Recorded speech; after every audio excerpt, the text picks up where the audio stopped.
हमें अभी बिरसा मुंडा, टांका मामा और हमारे जितने भी साथी थे, हमारे पूर्वज थे, उन्होंने जिस सिद्धांत पर भील प्रदेश आदिवासी समाज को बचाने के लिए जिस प्रकार से संघर्ष से उन्होंने लड़ाई लड़ी है, हमें भी उसी लड़ाई को आगे लेके जाना है।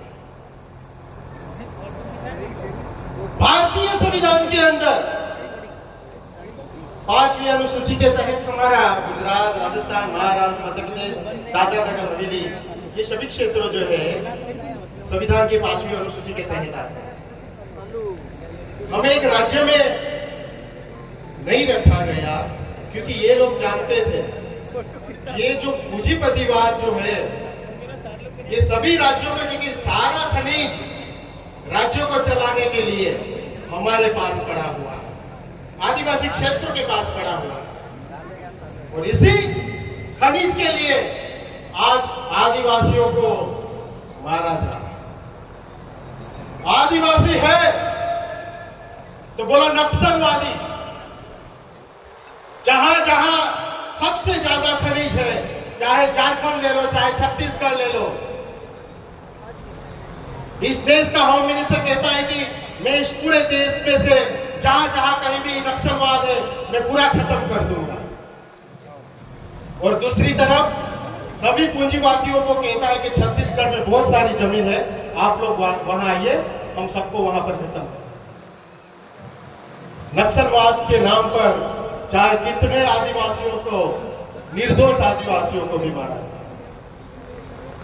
और हम जो है आज हमारे गुजरात के जो मिनिस्टर है वो कहते हैं कि ये भील प्रदेश की मांग तो सही है, पहले ये तय तो करो कि आपकी राजधानी कौन सी होगी।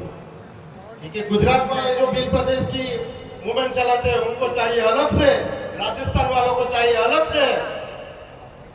तो ये क्या है कि भाई गुजरात वालों का जब हमारा बीटीएस जो बिलिस्तान टाइगर सेना चलाते थे तो अपना एजेंडा कुछ अलग था, भील प्रदेश का अभी एजेंडा अलग है, लेकिन अपना जो लक्ष्य है वो लक्ष्य तो एक है ना।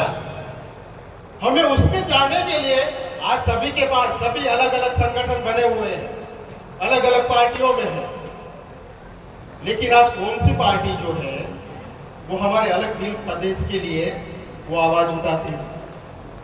जो लोग भी हमारे पास लिए आवाज उठाते हैं, कई बार जब तक आवाज उठाते 1 साल 2 साल, जब हमने ये मूवमेंट चालू किया था तब तो ये फेसबुक भी नया नया था, और फेसबुक के माध्यम से हमारा ये प्रयास था कि हर जगह पे ये मैसेज जाना चाहिए। और इसीलिए हमारे जितने भी साथी थे हम सबने ये तय किया था कि हम नौकरी करते करते हुए ये मूवमेंट नहीं चला सकते, और हमें अगर मूवमेंट के लिए निकलना है तो हमें सबसे पहले ये काम करना होगा कि हमें सबको हमारी नौकरियां छोड़नी है और हमें फुल टाइम के लिए अपने प्रदेश में निकलना है। हमने ये सोचा कि चलो आदिवासियों के लिए हर तरह से सामाजिक तौर पर भी उनको बात करते हैं, राजनीतिक तौर पर भी बात करते हैं।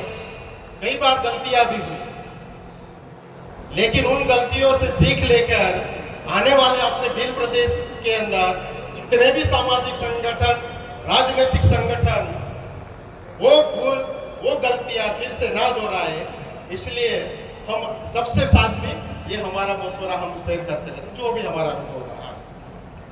देखिए आदिवासी एक ऐसा खून है वो कभी झुकेगा नहीं, हमारे पूर्वज कभी झुके ही नहीं थे।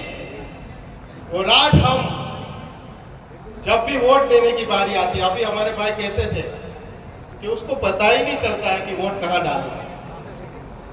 घर के ऊपर बड़ा सा झंडा होगा भील प्रदेश का, और उसको वो ईवीएम मशीन में दिखाई नहीं देगा कि यहाँ पर अपना भील प्रदेश का कौन सा केंद्र। सबसे ज्यादा आदिवासियों की आबादी भील प्रदेश में, मध्य प्रदेश में है। मध्य प्रदेश के आदिवासियों की ताकत इस पूरी विधानसभा को आप हिला सकते हैं। मध्य प्रदेश में अगर आदिवासी एक हो जाए तो अपना मुख्यमंत्री भी खुद का बना सकते हो, इतना वोट आपके पास। लेकिन ये जो जिन पार्टियों ने हमें अलग अलग किया, अलग अलग राज्यों में भेज कर वहां पर अलग अलग रख कर आज उन्हीं पार्टियों के हम गुलाम बने हुए हैं। ये पार्टियों की जो राजनीतिक कूटनीति है, उन कूटनीतियों को भी हमें जानना है।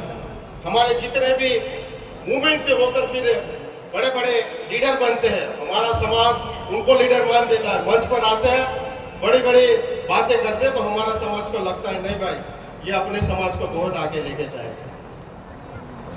और फिर वो क्या करता है, जितना बड़ा लीडर बनता है या समाज जितना बड़ा उसको लीडर बनाता है, उतना ही वो पैसे के पीछे भागता है और अपने समाज की लड़त को वो बेचता है। ऐसे ही होता है।